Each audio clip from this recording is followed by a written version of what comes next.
Thank you. Our third pitch.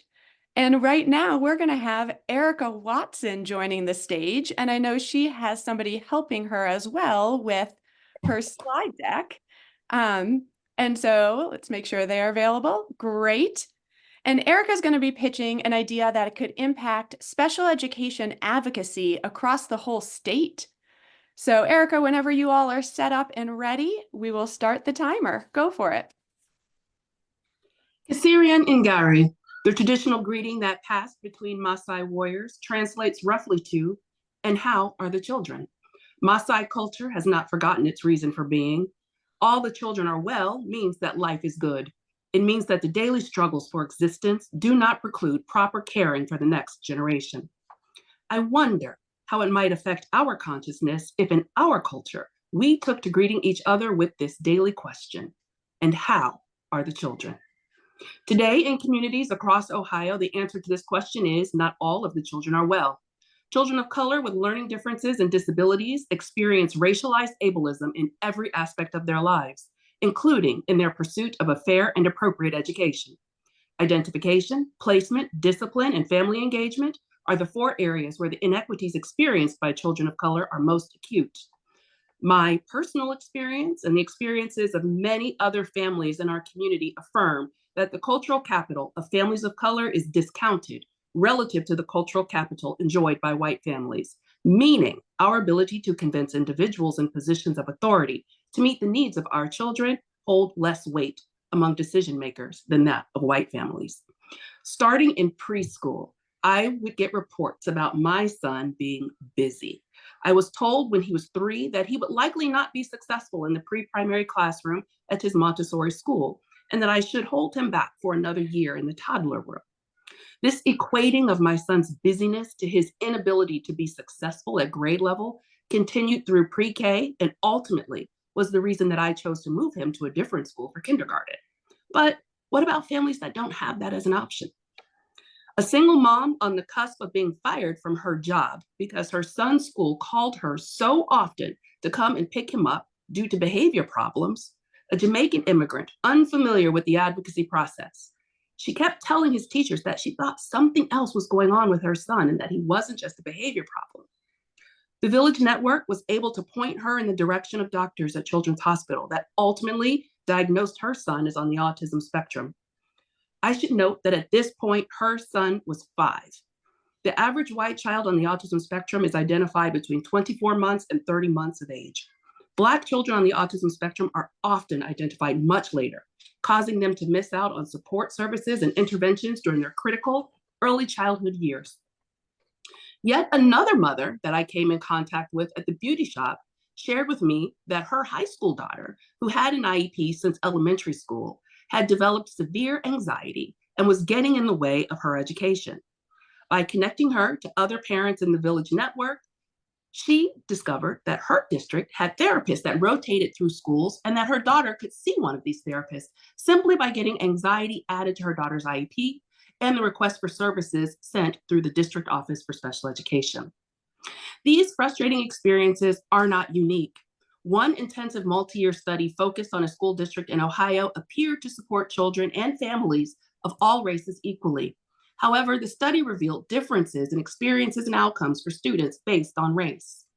By introducing a community model for parents, caregivers, mentors, and members of the village that support children with learning differences and disabilities, we have an opportunity to reimagine special education advocacy and to meaningfully close gaps in educational attainment experienced by generations of children. Establishing a village of supporters within schools and then bridging these school-based villages together to form a citywide network of critical supporters has the ability to change parent and family engagement in ways that are transformational for children of color. Pairing our parent training with a proven grassroots community organizing model puts parents, caregivers, and other village members in community with one another. Those parents will then be supported and encouraged to provide support to other members of the community through peer-to-peer coaching and lay advocacy efforts. The use of one-to-one meetings and house meetings will support the development of data resources. And when coupled with artificial intelligence, those resources can become smart tools to help families be better prepared and more confident in the advocacy process, and to more adeptly navigate the labyrinth of special education resource services available within our community. Positioning parents as value generators, as partners in the special education process, and organized and informed community, raising our collective cultural capital to ensure that our children receive the services and equitable access to opportunities they deserve. Kasiri and Gari, and how are the children? Not all of them are well, but together we can change that. Mommy. Any questions, please? Mommy. Wow, Erika, that was so powerful.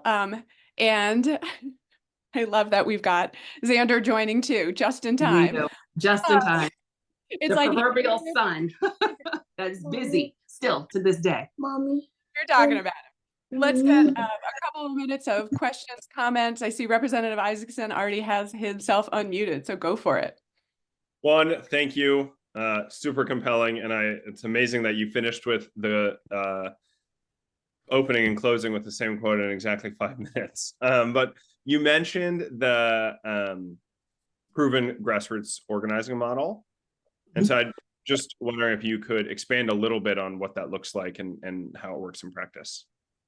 Absolutely. So the organizing model that we will teach the parents, community members that want to participate in their school-based village network is the very same model used by the Industrial Areas Foundation, the very same model used by other political organizing groups that focuses very much on one-to-one meetings, that focuses very much on house meetings, that focus very much on building people power.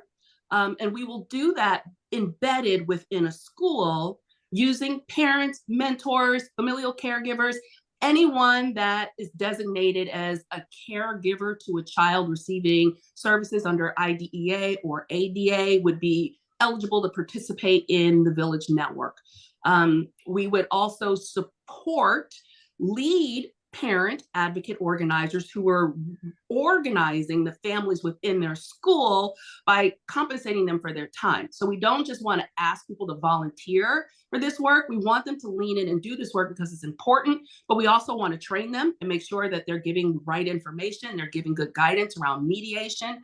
We believe that this kind of a system can help reduce the amount of family engagement conversations that turn into due diligence claims, because families feel like they have a resource, they have incremental support based on the organized support group within the school community.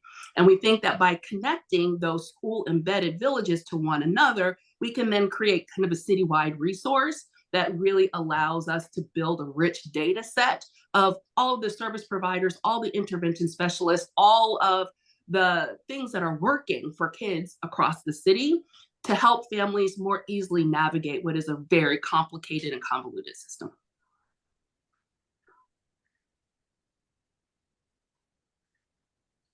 Absolutely. All right. And any of our other panelists, we have time for one more question or comment, or it sounds like we got lots of thumbs up going on. So thank you. Yes. All right. Well, Erika, I really want you to go enjoy this chat. There are people from across the country, not just across Ohio here, who are chatting in that we need this everywhere. So thank you. That was such a compelling pitch.